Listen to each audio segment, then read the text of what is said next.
गोरगरिबाला कधीच मारणार नाही. आणि तुम्ही बोलता शेटला मारता, हे मारता. गाडी घेऊन जर शेट आला ना ते शेटला पण नाही सोडणार, पण आमच्या एरियामध्ये कचरा टाकायचा नाही.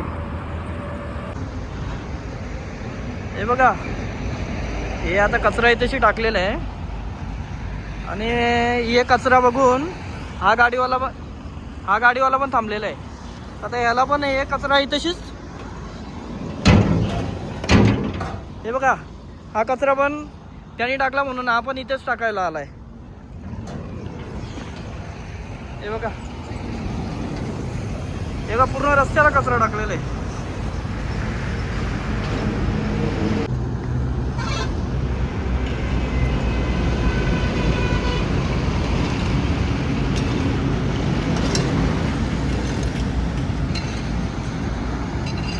हा बघा कचरा वालशिन गावाच्या हद्दीमध्ये आहे. ही फॉरेस्टची जागा आहे. हा पूर्ण डोंगर आहे फॉरेस्टचा.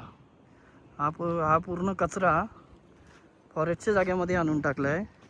मग हे फॉरेस्टवाल्यांनी यांना कसं काय टाकून दिलं, परमिशन कशी काय दिली, याची जरा चौकशी झाली पाहिजे.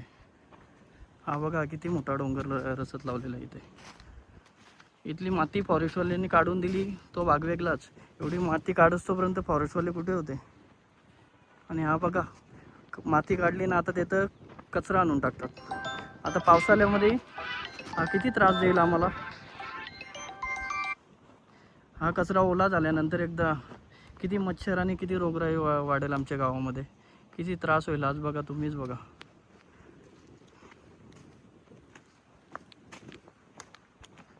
हे फॉरेस्टच्या जागेमध्ये हे पूर्ण कचरा आहे. पूर्ण डोंगर आहे बघा, पूर्ण डोंगराची पूर्ण वाट लावली. आता हा कचरा आणून इथं टाकतात. अख्खा हे प्लॅस्टिक आहे. आता हे प्लॅस्टिक काय लवकर याची थोडी माती होते लवकर. कमी भरपूर वर्ष लागतात याला. पूर्ण बाहेरचे लोक येतात, मुंबईमध्ये राहतात आणि बाहेरच्या लोकांची घाण ही आम्हाला गाववाल्यांना कशाला पाहिजे, गाववाल्यांना त्रास कशाला पाहिजे. हा हे बघा, हे सगळे इकडून जे उपरे सगळे आलेले बाहेरचे लोक आणि बाहेरच्या लोकांची घाण आणून, पूर्ण मुंबईमध्ये बाहेरचे लोक राहतात, बाहेरच्या लोकांची घाण आणून इथे आमच्या वालशिन गावामध्ये फॉरेस्टच्या जागेमध्ये आणून टाकलेली आहे. हे बघा, फॉरेस्टवाले काय करत होते एवढी घाण टाकस्तोपर्यंत, का फॉरेस्टवाले मॅनेज होते, याची जरा चौकशी झाली पाहिजे. हा बघा, मी ॲक्शन घेतली त्याच्यावरती. हा कचरा इथं या लोकांनी टाकला होता. बघा हा चालू रोड आहे, दिसतो बघ मला चालू रोड. या चालू रोडमध्ये इथेशी कचरा टाकलेला आणि अजून तिकडे एक डम्पिंग आमचे सरकारी जागा आहे तिथं पण टाकलेले. गोशालेची जागा तिथे टाकले. फॉरेस्टमध्ये यांनी सगळा नेऊन कचरा टाकलेला.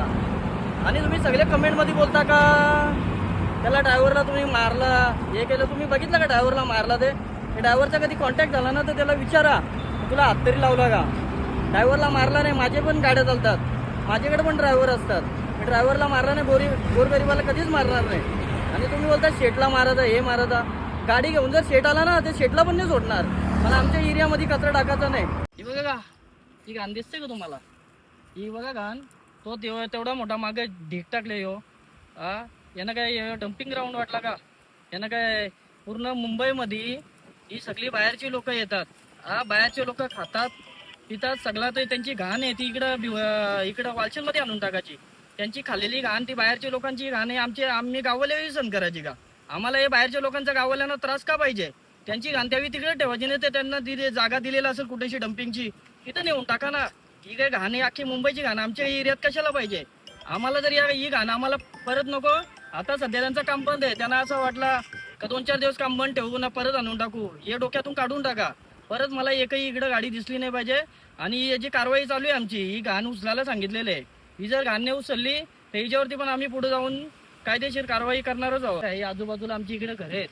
आता या पावसाळ्यामध्ये एकदम पाणी पडल्यानंतर, चिखल झाल्यानंतर हे घाणीचा पूर्ण वास आमच्या गावात सुटेल. आणि उद्या जाऊन जर या घाणीमुळे रोगराई पसरली तर पूर्ण त्रास कोणाला होईल, गावाल्यांनाच होईल ना. आणि ही जागा पण फॉरेस्टची आहे, सरकारची जागा आहे. कशाला आणून टाकायचं इथं. आणि फॉरेस्टवाले काही झोपल्यात का, त्यांना काय दिसत नाही एवढे दिवस गाड्या एवढा कचरा टाकतात. तर एखाद गाडी आली ठीक आहे, त्यांना दिसली नसेल. म्हणजे एवढा मोठा ढिकता टाकतोपर्यंत ते कुठं होते एवढे दिवस. त्यांनी पण जरा लक्ष दिलं पाहिजे. त्यांचं पण लक्ष असावं इकडं.